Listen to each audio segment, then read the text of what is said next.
that there's a lot of activity and energy within our IRWM to identify, regionalize, and then develop planning solutions for a lot of the drinking water challenges that exist. We've embraced that as a big part of our integrated planning effort.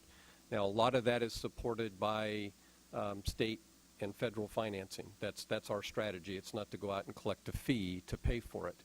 But at some point, you know, it may be demonstrated that we need to create new revenue streams to stack on top of the traditional revenue streams. Mm-hmm. Or potentially broaden, you know, what it means to do water. And you mentioned drinking water, obviously, but then there's wastewater management. And at the water board level, you know, we observe statewide that disadvantaged communities tend to have more trouble with compliance issues too. And so it becomes a spiral that we're very concerned about. And so it's not just drinking water, but it's also management of wastewater and other water, urban runoff, et cetera. Thanks. I think this question is for Greg, though Greg was the one who made the comment, but I guess any one of you can help me understand it better. You made the comment that overdraft is a management tool. Could you expand upon that for me? Sure. I served for 10 years on the board of the Santa Clara Valley Water District. Mm-hmm. And basically the groundwater basin is the safety net for the water agency. And during times of drought, they went to the basin. And if you just took a snapshot of were they in an overdraft condition, the answer would probably be yes in any given year. If you're talking about, so is that a bad thing? No, it was a tool that was used. I recall years ago reading a newspaper article about a water district down in Southern California, and it was said they're in huge overdraft, and I couldn't believe it. I was like, what? That's a huge number.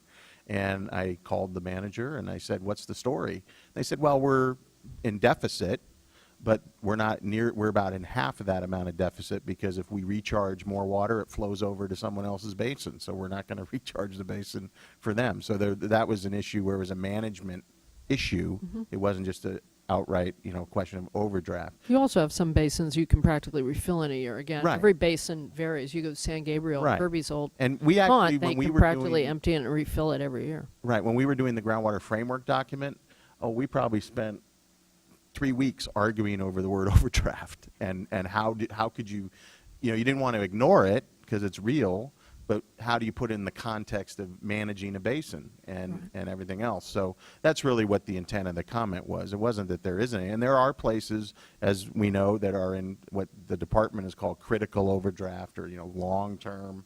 I mean, you see the charts, what's happening, but unfortunately, often what happens is we want to make sure is just the word doesn't kind of become a bumper sticker kind of thing. That's a problem. I mean, there are times where you are going to overdraft your basin because of what's happening, on a multi-year basis. So that was the intent. Mm-hmm. Thank you for clarifying that. And as a management tool, actually in any sort of management scenario, there's a lot of factors that need to be considered, and there's a balancing that goes on. Does ACWA have guidelines or some references or technical assistance provided in terms of making that balancing decision when it comes to conjunctive use and managing basins, so that overdraft, the way you explain it, is truly a management tool and not a reliance that then becomes a problem?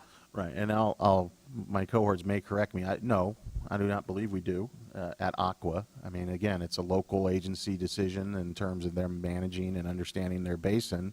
I do think that this question of standards, threshold, all that kind of stuff that you've talked about within the work plan and today is going to be part of the conversation at the task force and, in answering these questions, and that might result in something. But I would be surprised, I guess I would say, if ACWA would put out some sort of mandate to its membership saying... Not necessarily mandate, but I was asking, is there... Or even I guess I was trying to understand, is there a common understanding or acceptance in terms of those factors and how to best manage those factors? Yeah, well, I think, and again, my cohorts can chime in, but I think getting to the development of and identification and definition of best management practices is something we will be undertaking. And then, of course, we encourage our members to exercise best management. And how long do you think that process would take? Maybe that's step 6. And I will hold 12. you to whatever you say. I would say somewhere between 60 days and decadal would kind of work for sooner the better. No, it is an interesting thing, and words are important, and that's part of why we wanted to start this conversation. I mean, it behooves us all to develop a much more sophisticated and understandable view of it. I know from talking with water managers that they kind of know it when they see it, and they could name names of places that are a big problem at the end of the spectrum. And then there are agencies that always get named as being the premier managers who really do get it. And then the question is, how do we help with that whole sort of lifting? It's hard not to have water metaphors, you know, lifting all boats, or how do you move that system forward and then how do you deal with the ends of the spectrum? So you have the best management practice of the good actors, and the Malcolm Gladwell tipping point, I'm more of a chaos theorist than anything else, is if you can have those successful managers transmit those, then other water managers kind of want to do it. And then you help the people who can't do it, but you're always going to have outliers who, for whatever weird reason, sometimes just political, it's a small number, who just can't do it. And so the question of where we spend our time, we collectively, not just the board, but as a state, and figure out who's best at what, is how do you get that movement to happen? Because we really, it may not be imminent in the drought, but we got, I figure, a decade really, to prepare for what climate's going to do to us in your. So there's a decadal shift we're in water management, and this is just the beginning of a conversation about where we all get together, and then there's where the water board fits in, and sometimes it's on this end of the spectrum. Historically, we do have the authority to go in when you're in serious overdraft, because it hits quality, and that's part of what you see in the governor's budget. But there's a spectrum, and where we fit versus where other people fit, et cetera, is a really important part of this dialogue. But again, the words we use are important, so thank you for helping us grapple with that. All right, that was very helpful. Thank you all. We look forward to working with you, and thank you for all the hats you wear and your ready willingness to engage, not just with us, but with stakeholders across the spectrum. All right, our next panel will be a series of experts from the environmental community, Sean Bothwell from the California Coastkeeper Alliance, Conrad Fisher from the Klamath Riverkeeper, Corinne Mandelbaum from Environment Now, and Steve Shimmick from the Monterey Coastkeeper and the Otter Project. Nice to see you all. It's interesting to see you all in one place, because we see you all in different places. Thank you for making the trip up, down, and across.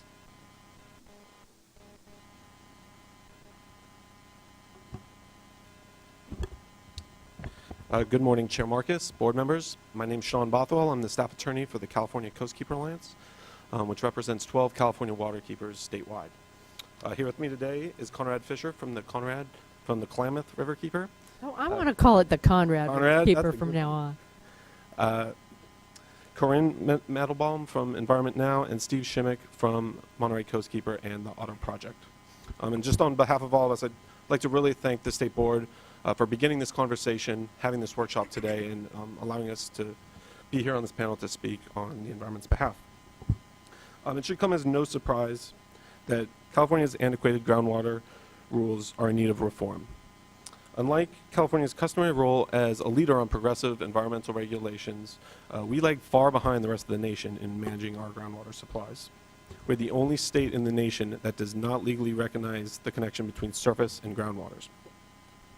Almost 12 years ago today, this State Board issued a report that is now commonly referred to as the SACS report. The report made two fundamental recommendations that today still go ignored. First, the SACS report recommended that Section Code 1200, which grants the State Board authority over subterranean streams, be read to grant the authority over groundwater when the extraction of that groundwater would have an impact on surface streams. Second, the SACS report recommended that the board exercise authority over groundwater pumping, either with the public trust doctrine or the waste and unreasonable use doctrine, when the extraction of groundwater would have an adverse impact on in-stream flows. Today we are before you to essentially recommend those two recommendations be put into place. And yeah. So I was going to speak to the ripe opportunity for us to go forward with this groundwater strategic plan, but I think Chair Marcus did an excellent job summarizing where we are today. And I would just say that we agree, we feel like the stars are aligning, and this is the right time to start moving forward on a strategic plan. Throughout the presentation today, we are going to consistently raise 5 key principles as overarching themes that need to be interwoven throughout the strategic plan. Only a year ago, the basic human right to safe, clean, and accessible water became part of state policy when Governor Brown signed AB 685 into law. Yet the groundwater concept paper did not mention the right to clean water once. We would ask that this be a central theme when developing the strategic plan. Second, the state board has the constitutional authority to regulate the reasonable and beneficial use of groundwater, and it should be strongly stated throughout the plan. Also, the polluter pays principle needs to be captured within the plan. To date, only those affected by groundwater pollution are paying the associated costs.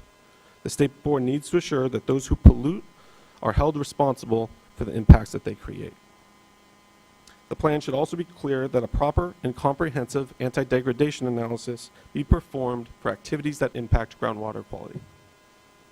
And possibly the most glaring oversight of the concept paper was the lack of attention to the connection between surface and groundwater. As the Sachs report stated 12 years ago, California needs to address this issue now. So you're going to hear from comments already received and written, and what you will about to hear most likely, is that the state board lacks the authority to regulate groundwater, specifically groundwater pumping, and that doing so would be an unlawful overreach by the board. Let me assure you that the state board has the authority to regulate groundwater, both in quality and in quantity. As your staff points out, the state board has broad constitutional authority to regulate against overdraft and unsafe yields. However, the strategic plan needs to go further to provide guidance on how the public can petition the board to act when there's a failure at the local level. Likewise, the board has public trust responsibilities and should assert and define its scope of authority to protect groundwater. Finally, the Water Code Section 1200 provides the State Water Board with the authority to regulate groundwater of subterranean streams, and also provides the authority to adjudicate groundwater basins when excessive groundwater pumping impairs water quality. Historically, the board has been unwilling to act on these authorities, but that does not mean they do not exist and that we cannot begin to do that today. I think it's also a question of resources. Yeah. But you're right. I wanted to address the state board's opportunity to improve groundwater quality. Here, we recommend that the board does not need any new elaborate laws. We need to simply enforce the ones we have now. To do that, the state board needs to provide guidance to regional boards on concentrated animal feed operations, on how to conduct a proper anti-degradation analysis for groundwater, on how to develop ag waivers that will lead to effective source control measures, and how to strengthen septic tank regulations. Regarding groundwater recharge, Steve's going to hit on some natural recharge issues in a moment, but I wanted to hit on some of the urban water management constructive things we can do. The State Water Board has made great strides towards using low-impact development as a stormwater control strategy. It is no secret that stormwater retention also provides great water quantity benefits. We would recommend that the stormwater unit work with the staff working on this groundwater strategic plan, work together to identify common goals, incentives that they're already working on so that we're not doing duplicative efforts. Lastly, regional boards are already underway in creating watershed management zones. These zones identify areas that should be prioritized for groundwater recharge and define the natural retention standards from the underlying hydrology. We recommend that these regional efforts be implemented statewide as soon as possible. Again, I just want to thank the board for its leadership.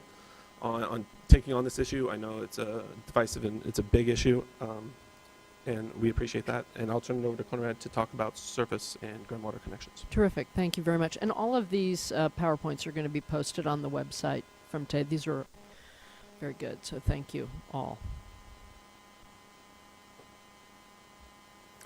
Thank you for this opportunity. I'm, again, Conrad Fisher with Klamath Riverkeeper. We're a membership organization, and we represent diverse stakeholders who depend on in-stream flow for a variety of reasons. For food, for subsistence fishing, such as for tribes and poor families, for jobs and businesses that rely on tourism, recreation, sport fishing, and commercial fishing, for the cultural survival of some of the largest tribes in California who still live in their ancestral territory, and for general quality of life for many members of the public whom I believe rivers should have water. And although these stakeholders are impacted by groundwater pumping, they've been largely left out of decisions, maybe not the debate, but definitely out of decisions and decision-making bodies that impact groundwater management. They're not represented on local groundwater management entities. I believe they should be. I think if local groundwater management entities will not let them, then there should be a mandate. I personally have tried to involve myself in Siskiyou County's groundwater management decisions. So have tribal members, so have sport fishing interests, and they've been laughed out of the room if they're lucky, and even by Siskiyou County supervisors. So there's a general lack of willingness to listen to public interest arguments.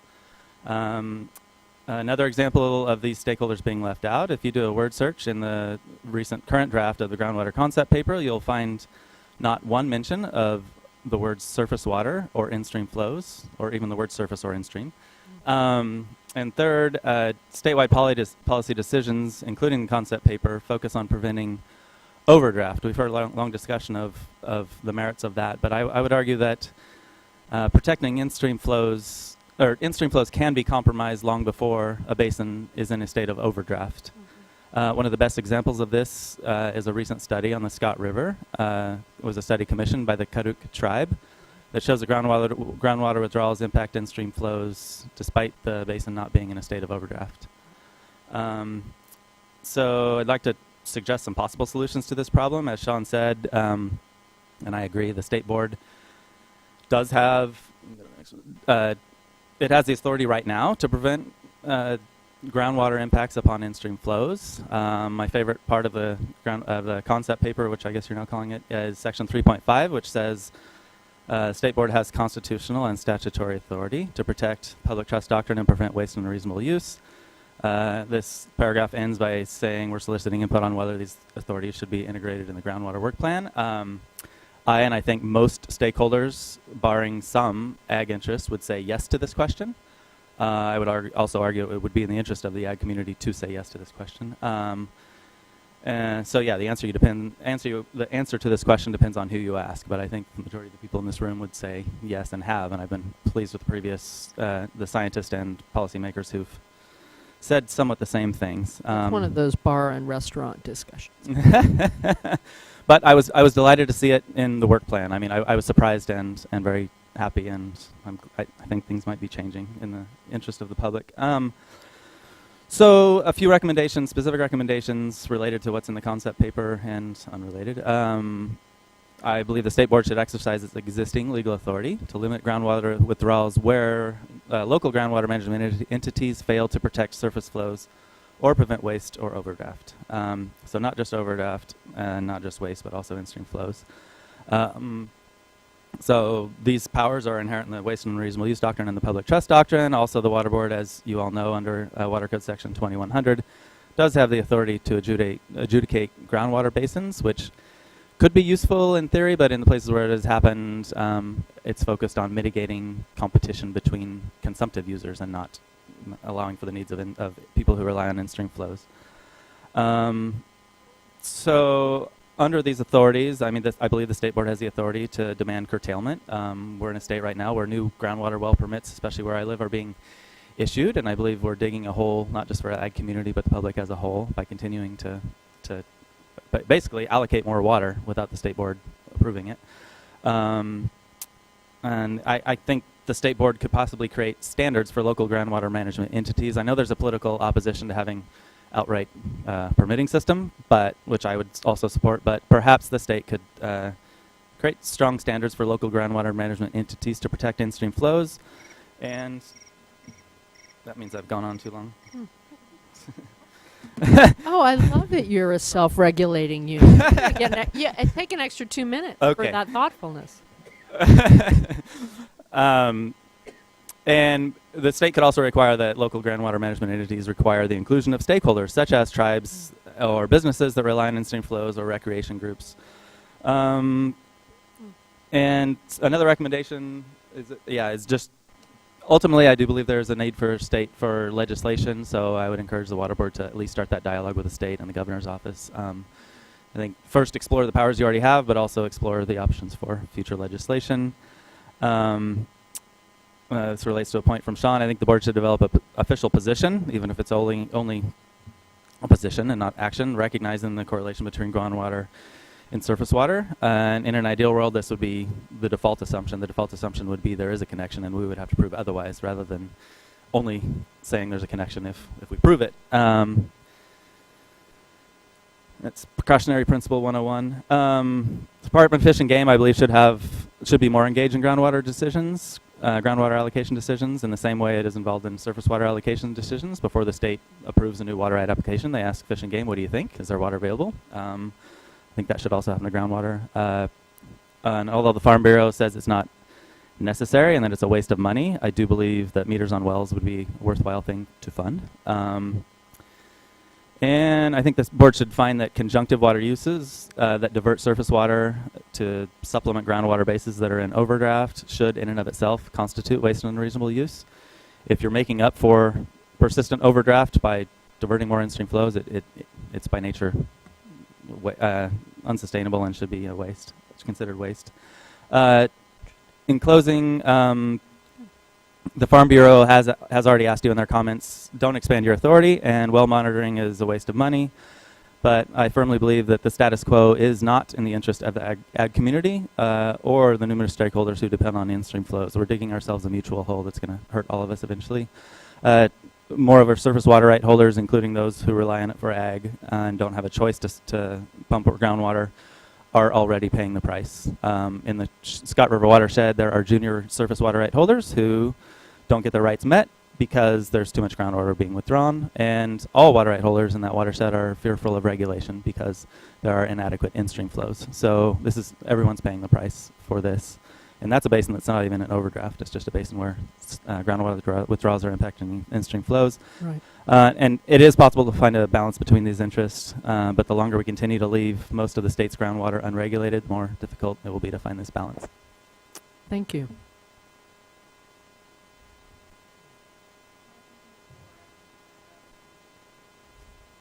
I can't turn it on and pull it Thank you. closer. And I'm also trying to figure out how to use the PowerPoint presentation. Okay.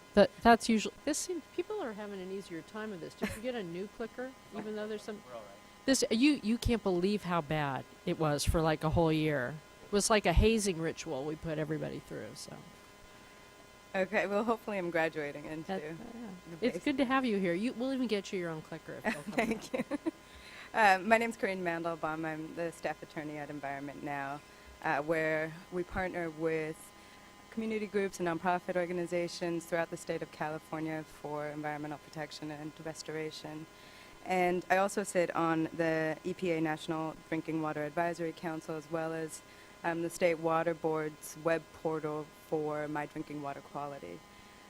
So I am pleased to be here and talk about groundwater, which has been a consistent problem for environmental needs and drinking water issues. And I'll start out by saying, it's clear that the loss of our groundwater resources is, the basics of the tragedy of the commons. We have this perspective that groundwater is out of sight and out of mind, and somehow it's going to be managed on its own, but we've found otherwise. And it's not just the loss of supply, but this tragedy includes the loss of storage and the loss of the built environment, quite possibly. In the first slide, I'm showing you a picture of where the Delta Mendota Canal, or intertie, that was just constructed a few years back with $29 million of taxpayer money, is buckling. And why is it buckling? Because there's a groundwater there's a subsidence bowl. The USGS is placing it at 1,200 square miles in the San Joaquin Valley that can no longer support the weight of some of the built environment on top of it. And other states have recognized that the built environment on top of land, that groundwater supply, that groundwater storage is so important that 46 of them have created a state permitting system. So every well and who gets to pump from it is permitted through some kind of state agency. And we did a statewide survey. You should all have copies of it. It's this document here that shows you which states have the permitting system and what legal doctrine they're using as a demonstration of how important other states believe the groundwater resources are. So moving on to slide number 2, I'm so heartened to hear that there's lots of data out there. I have heard for years that it is far too expensive to actually calculate what our safe yields are. But I'm showing you a table here that was created by the Department of Water Resources in 1974. Back then, the major hydrological units actually had safe yields applied to them. And based on our first panel, we know that the technology has advanced tremendously just in the past decade alone. And we can get a month-to-month basis of groundwater levels from the GRACE satellite imagery. The Department of Public Health representative talked about getting safe yields for drinking water wells. So I think that establishing that we need a sustainable yield for each groundwater basin can be well supported by different stakeholders, and I think that it is the first step to managing our groundwater basins and budgets. Now, Conrad had alluded to, as others, the need to create the sustainable yield that looks at what portion of the groundwater basin needs to stay within it to protect in-stream flows, what portion needs to stay within to protect groundwater quality, and so on to protect from overdraft and subsidence. I agree with that completely, and I also would recommend that we learn from the allocation methods of our surface waters, and in future groundwater basins that are going to be divided up for allocation, we use a proportionate allocation that considers changing precipitation patterns as opposed to a fixed rate. With our surface water resources, the fixed rates have resulted in a lot of paper water and a lot of liability for water contractors who don't receive the allocations that they've been promised in the past. So I come from Southern California, where we have the greatest number of adjudicated basins, and there are both benefits and drawbacks to these adjudications. In the top left, you see a picture of our largest groundwater adjudications, or our largest groundwater basins that are adjudicated in Southern California. The reason for the adjudication is, of course, we have a very dry climate in Southern California. The water is precious and it's highly valued. But these large groundwater basins or adjudications took an average of 13 years to get to a settlement agreement. And when those adjudications needed to be amended, it took another 10 years. So my recommendation is not to impose or require adjudications immediately, because that would be doing a disservice for the state of California if nothing happened in between. There are priorities to be taken to manage groundwater basins during that time. But additionally, I would say that the groundwater basins and adjudications are very much dominated by the largest water agencies within those stakeholder units. And I would recommend, if you can create some kind of governance structure that provides a one-member, one-vote decision-making authority, and as Conrad was saying, an opportunity for smaller stakeholders to enter groundwater management decision-making units, that would be helpful. So what you have to look forward to if and when our groundwater basins are very well managed is in the bottom right, you're looking at one of our more sophisticated studied basins, the Central and West Basin in Southern California.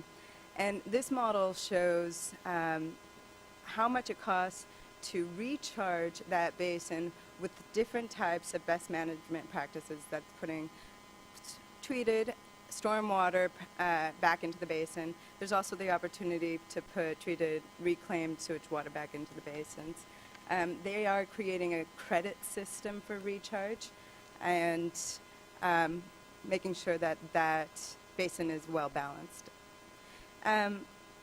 In the meantime, before we can get to such a sophisticated model for adjudication, the top priorities I would recommend are prioritizing those basins that are in overdraft or continuous degradation for agency assistance, requiring monitoring and reporting with meter readings. It has been said multiple times that we can't begin to manage what we don't know that we have, and the meters will help us know what we have. You can act as a gatekeeper for well permits where basins are already in overdraft and establish thresholds for local injunctive relief from pumping or drilling where overdraft is already occurring. You know, I have community groups and nonprofit organizations coming to me all the time to ask me how I can engage, how Environment Now can help them stop the pumping because they no longer have water pressure at their taps, or because their wells no longer have water that they can get from it, and they're using it for drinking purposes.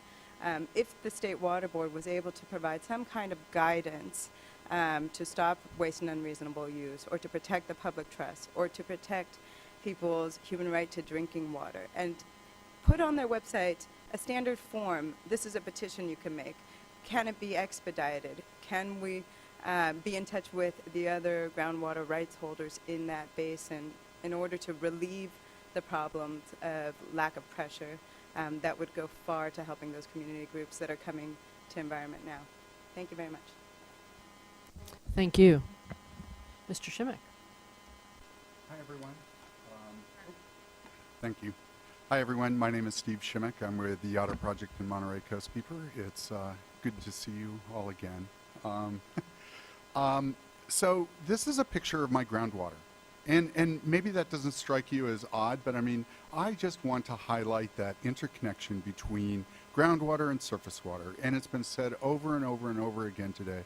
But literally, this is a picture of my groundwater.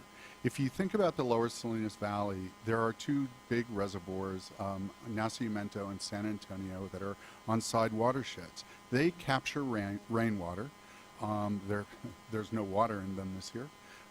But then they release that water and it infiltrates, it percolates into the ground, and then it is pumped.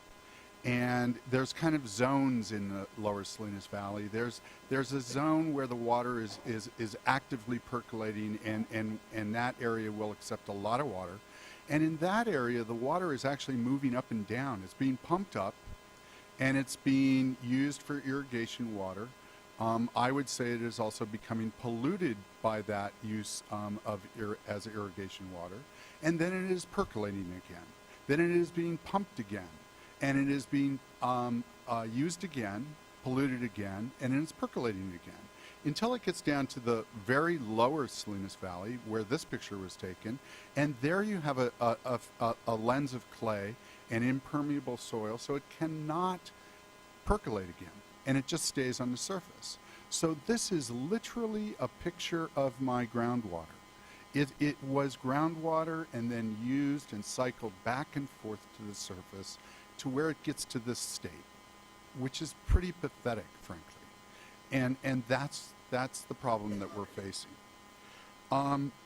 We need to better appreciate several things. One, the regional differences. There has been, generally it's considered the rule that if you pump, surface flows will go down.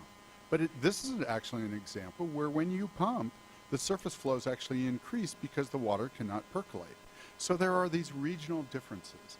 And while it is generally true that when you pump water, flows may decrease, there are situations such as this where you end up with severe impairments because the water is no longer being treated and is no longer being, and it's been recycled several times, and you end up in this very dire situation.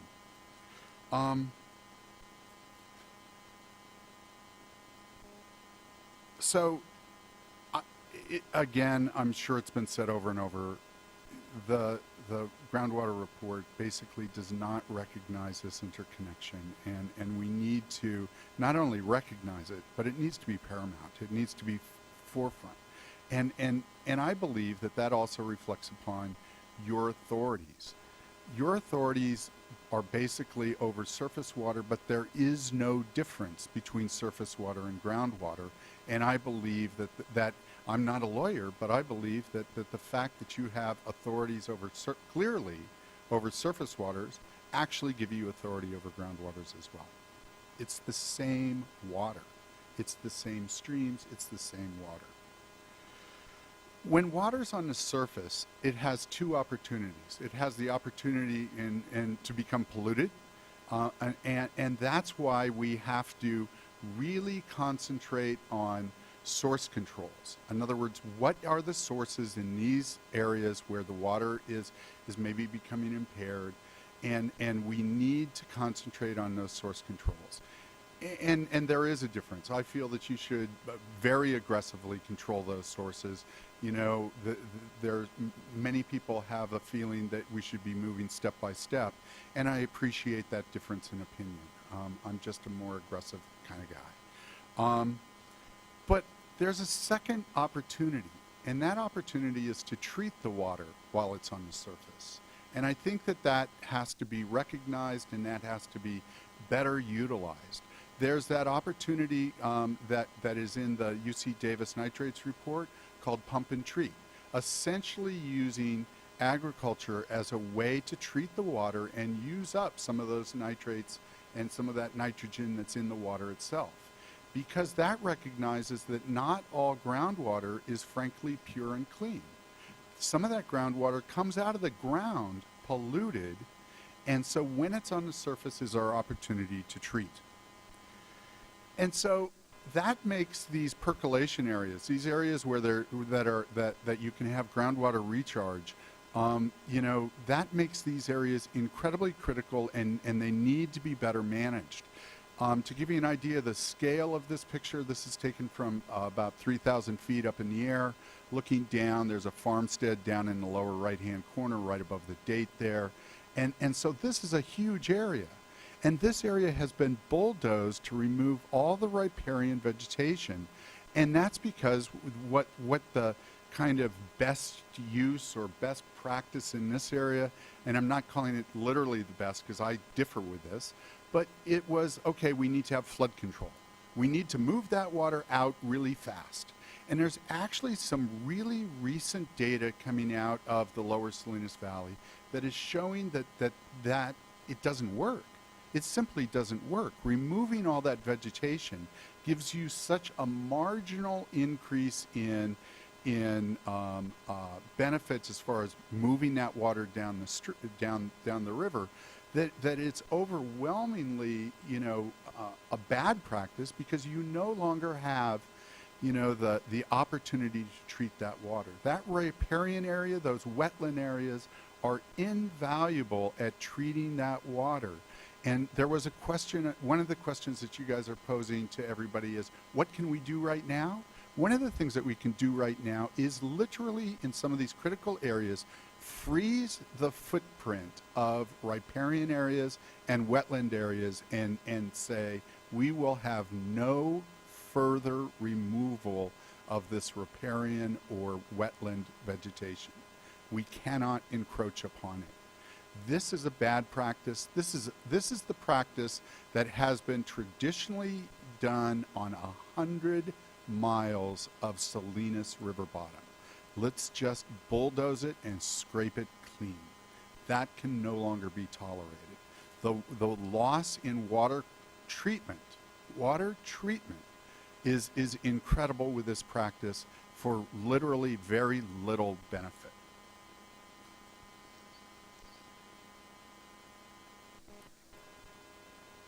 So we need to protect these areas, and we need to freeze the footprint, and in fact, I would argue that we need to restore some of these areas and some of these really critical. It's not just good enough, in my mind, to just freeze the footprint, but that's always one of the first steps that an environmental organization will say is let's freeze the footprint because maybe that's easiest. If it's riparian now, let's freeze it and keep it. So I'm suggesting that as a first step that you can take today. But I think that what we have to do is restore some of these areas. And boy, focusing on these recharge zones is just incredibly important. Then what do we need to know? This is the data collection and data management piece. And frankly, what we need to know is some very basic stuff, okay? We need to know the stream flows. We need to know how much water is pumped. We need to know the water quality when it's pumped, and we need to know the water quality as it percolates. Now, we don't have to have a perfect picture, but we have to have a much better picture than what we have right now. I agree that it would be very expensive to have, to know the water quality when it's pumped of every single well in the state of California. Probably not a great value. But we have to have a really good idea of what's going on in these watersheds. But I want to make the point, and this is a very critical point, that simply having the data is not enough. In Monterey County, just about all the wells are metered. It's probably one of the only counties where actually metering of the wells is required, and there's about 90 to 95% compliance. So in other words, we have a really good idea of who's using the water and how much. And Monterey County also, the water agency in Monterey County also has the ability to regulate water quality withdrawals. They actually, by county ordinance, they actually have, or actually it's state law, frankly, because the water agency is empowered by legislative act, not by county act. But they actually have the ability to regulate the flows, but they've never done it, ever. Why have they never done it? And this is kind of gets to that question of, we have some difficult situations out there. Why have they never done it? The water agency actually, in its bylaws, each county supervisor gets to appoint a person onto the water agency's board. And then within the bylaws, there is another seat for the Grower Shipper Association, another seat for the County Farm Bureau, and another seat for the County Agricultural Committee. So in other words, what you and that's it. In other words, there is no designated seat for environment. There is no designated seat for the public interest. There are designated seats for agriculture, and then each one of the political supervisors, who in my county are very agriculturally influenced. It's just reality, okay? So you end up with a water management agency that's basically serving a single purpose. And that's one of the difficult situations. Monterey County is one of the places where it has been shown, saltwater intrusion was shown, I believe the first recording was 1938. 1938. And it is still happening today. Groundwater intrusion, and in fact there just was a recent redo of the model under the Salinas and under that basin, and it actually showed that they were way off, that they are further, not further than they've ever been, because they have added water, but much further than they thought they were of bringing that basin into balance. And so my point is that here you've got one of the most well-known examples of seawater intrusion in California, with agencies that